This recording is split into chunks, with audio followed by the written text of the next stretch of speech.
जिस सीरीज का इंतजार था वो आ गई है, एजेंट फ्रॉम अबव। इस सीरीज में जितना कॉमेडी है उतना ही एक्शन और उतना ही इमोशनल टच भी है। तो चलिए बिना देर किए इसकी कहानी को समझते हैं। ये कहानी शुरू होती है एक ऐसे लड़के से जिसे जुए और नशे की बुरी लत होती है।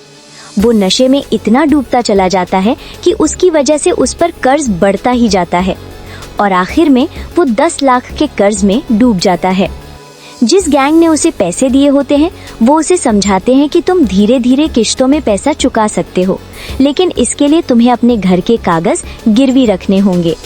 वो लड़का ऐसा ही करता है और रात के समय जब घर में सब सो रहे होते हैं वो चुपके से घर के कागज निकालकर गिरवी रख देता है। लेकिन जब वो अपना कर्ज पूरा नहीं चुका पाता तो गैंग के लोग उसके माँ बाप को घर खाली करने को कहते हैं, लेकिन उसके माँ बाप मना कर देते हैं क्योंकि उस जमीन पर एक मंदिर भी होता है। तब गैंग के लोग गुस्से में आकर उसके घर में आग लगा देते हैं, जिसकी वजह से वहाँ के कई लोग उस आग में जलकर मर जाते हैं और साथ ही उसके माँ बाप भी। बहुत दुख होता है। ये सब देखकर वो लड़का पूरी तरह टूट जाता है और बिल्डिंग से कूद जाता है। गिरते गिरते वो सीधा नरक में पहुंच जाता है, जहन्नुम में। वहाँ उसे नरक का रक्षक मिलता है जिसे राजकुमार कहा जाता है। राजकुमार उसे घसीट कर नरक में ले जाता है और उसे उसके माँ बाप की हालत दिखाता है, कैसे वो आग में जल रहे हैं और ये सब उसके कर्मों की सजा है। ये देखकर वो लड़का फूट फूट कर रोने लगता है और राजकुमार से कहता है, मैं आपके लिए कुछ भी करूँगा, बस मेरे माँ बाप को यहाँ से निकाल दीजिए। राजकुमार कहता है, मैं उन्हें यहाँ से नहीं निकालूंगा, लेकिन अगर तुम मेरा काम करोगे तो मैं ये ध्यान रखूंगा कि उन्हें कोई तकलीफ ना हो। फिर राजकुमार उसे बताता है, तुम मेरे दूत बनकर धरती पर जाओगे और बुरी आत्माओं को मेरे आदेश पर पकड़ोगे, मारोगे और उन्हें मुक्ति दिलाओगे। वो लड़का ये शर्त मान लेता है।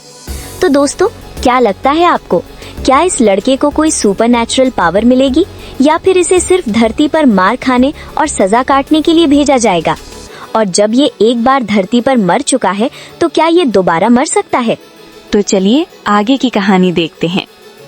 इस लड़के का नाम मास्टर होंग है, लेकिन इसे मास्टर कहलाना बिल्कुल पसंद नहीं है। एक छोटी लड़की होंग से मिलने आती है क्योंकि होंग भूतों को पकड़ता है। उस लड़की के घर में एक भूत रहता था और उसे अपने तकिए के नीचे एक लाल पुड़िया भी मिली थी। जब ये लड़की मास्टर होंग को सब कुछ बताती है तो होंग पहले उसे मना कर देता है, लेकिन वो लड़की वहीं रुक जाती है। जैसे ही रात के 11 बजते हैं उस जगह की दीवारों से अचानक आग निकलने लगती है। होंग तुरंत उस लड़की को अपने कमरे में ले जाता है। तभी होंग के पास उसके राजकुमार का संदेश आता है इस लड़की की मदद करने के लिए।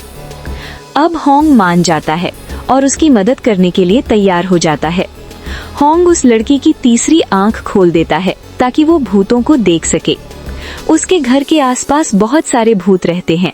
तीसरी आंख खुलने के बाद वो लड़की हैरानी से उन्हें देखती रह जाती है।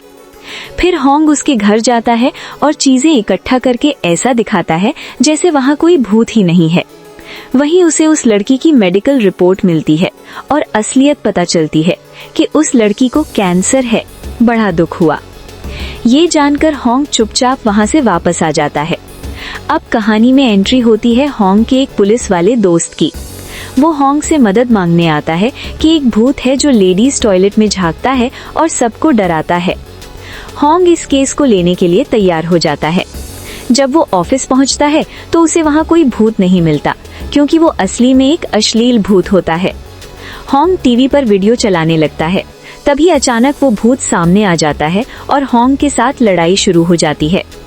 लड़ाई के दौरान वो भूत खुद को गुब्बारे की तरह फुला लेता है ताकि होंग को डरा सके, लेकिन होंग उसे थप्पड़ मार मार कर लाल कर देता है। तभी वो छोटी लड़की होंग को रोकती है और कहती है कि अब ये भूत सुधर जाएगा क्योंकि इस भूत का कोई नहीं होता। इसलिए वो भूत होंग के साथ उसके घर रहने के लिए चला जाता है।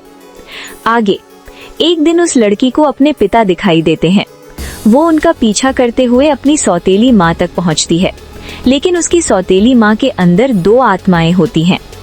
होंग उसे देखते ही समझ जाता है और उसका पीछा करता है। फिर उसके साथ एक भयानक लड़ाई होती है। आखिरकार होंग उसे अपने कब्जे में कर लेता है और पूछता है, बताओ तुम कौन हो और यहाँ क्या कर रही हो। तब सफेद आत्मा सिर्फ इतना बताती है, महाराज ने चिंगशा चाचा को धमकाया है। लेकिन तभी लाल वाली आत्मा उसे और कुछ बताने से रोक देती है, जिसकी वजह से होंग को पूरी सच्चाई पता नहीं चल पाती और आखिर में होंग दोनों आत्माओं को आजाद कर देता है। अब आगे क्या होगा? अब कहानी और भी खतरनाक मोड़ लेने वाली है। जब हांग अपने घर पहुंचता है तो उसका शरीर अचानक जलने लगता है। ये देखकर वो छोटी लड़की बहुत डर जाती है और घबरा जाती है। तब हांग उसे अपना सच बताता है कि जब मैंने उस आत्मा से लड़ाई की थी तब मैंने जादू का इस्तेमाल किया था और हर जादू के इस्तेमाल की एक कीमत होती है। इसी बीच राजकुमार की तरफ से हांग को एक नया टास्क मिलता है, एक परिवार की रक्षा करने के लिए। जब हांग उस परिवार के पास पहुंचता है तो उसे पता चलता है कि 2 बूढ़ी औरतों की आत्माएं वहां मौजूद हैं। वो दोनों अपने पोते से बहुत प्यार करती थी और उसकी मदद करना चाहती थी, लेकिन दोनों का सोचने का तरीका अलग था, जिसकी वजह से हर काम बिगड़ जाता था और उस बच्चे को डर भी लगने लगा था। तब हांग उस बच्चे की तीसरी आंख खोल देता है ताकि वो दोनों आत्माओं को देख सके। जब बच्चा उन्हें जाने के लिए कहता है तो दोनों आत्माओं को अपनी गलती का एहसास हो जाता है, लेकिन अचानक वो दोनों हांग पर हमला कर देती हैं। हांग उन्हें काबू में कर लेता है और फिर कहता है, मैं तुम्हें खेलने के लिए एक नया पोता दूंगा। फिर हांग उन दोनों बूढ़ी आत्माओं को टॉयलेट वाले भूत से मिलवाता है। अब वो तीनों एक साथ रहने लगते हैं। इधर पुलिस को कुछ लाशें मिलती हैं। जब वो हांग को दिखाता है तो हांग तुरंत समझ जाता है कि ये काम शिंगशा का है, क्योंकि ऐसी खतरनाक शक्ति सिर्फ उसी के पास थी।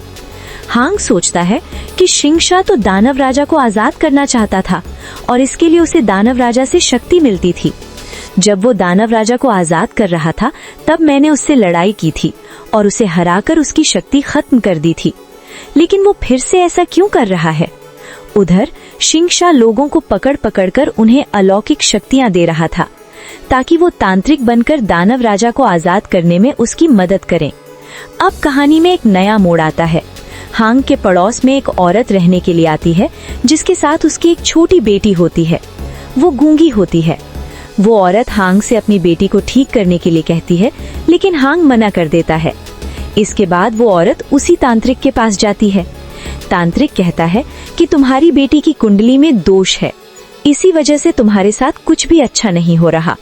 फिर तांत्रिक उस बच्ची को अपने पास रखने के लिए कहता है और उसकी माँ को वहाँ से जाने को बोलता है, लेकिन उसकी माँ उसकी गलत नीयत समझ जाती है। अब कहानी अपने सबसे खतरनाक मोड़ पर पहुंच चुकी है। तांत्रिक उन दोनों को ही खत्म कर देता है। इनमें से एक की आत्मा तो सीधे नरक में पहुंच जाती है, लेकिन उस छोटी बच्ची की आत्मा को वो कैद कर लेता है, जिसकी वजह से उसका एक हिस्सा भटकता रहता है। जैसे ही होंग उस बच्ची को देखता है उसके होश उड़ जाते हैं। वो उससे पूछना चाहता है कि क्या हुआ, लेकिन लड़की गूंगी होती है, इसलिए कुछ भी बता नहीं पाती। तब होंग खुद नरक जाता है। वहाँ उसकी मुलाकात उस बच्चे की माँ से होती है और वो सारी सच्चाई जान लेता है। अब होंग वापस आकर उस तांत्रिक से लड़ाई करता है और उस बच्चे की आत्मा को आजाद करा देता है। इधर एक बिजनेसमैन की बेटी को शिंगशा किडनैप कर लेता है। उसे दानव राजा के लिए ले जाया जा रहा होता है। इसकी शिकायत पुलिस स्टेशन में की जाती है।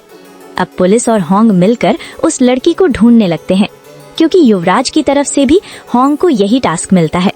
तभी शिंगशा का एक आदमी आता है और बता देता है कि शिंगशा कहाँ मिलेगा। होंग तुरंत उससे लड़ने और लड़की को बचाने निकल पड़ता है। वहाँ पहुंचकर होंग उससे पूछता है, तुमने ये सब छोड़ दिया था तो फिर से गलत रास्ते पर क्यों आ गए? तब शिंगशा सच्चाई बताता है, मैंने जिन 2 आत्माओं को पकड़ा था उनमें से एक लाल वाली मेरी बेटी थी और दूसरी सफेद वाली मेरी भतीजी। उन दोनों की आत्माओं को वुतांग ची ने वश में कर लिया और मुझे ब्लैकमेल किया। मुझे मजबूर किया गया कि मैं दानव राजा के लिए लड़कियों की आत्माएं इकट्ठा करूं, और आज मैं इस हालत में हूं तो सिर्फ तुम्हारी वजह से।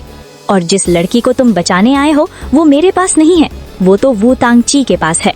इतना सुनते ही दोनों के बीच भयानक लड़ाई शुरू हो जाती है, लेकिन इस बार होंग हार जाता है और सीधे नरक में जा गिरता है।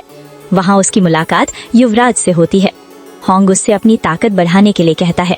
युवराज उसकी ताकत बढ़ा देता है, लेकिन साथ में एक चेतावनी भी देता है कि जितना शक्तिशाली जादू इस्तेमाल करोगे उतना ही दर्द भी सहना पड़ेगा।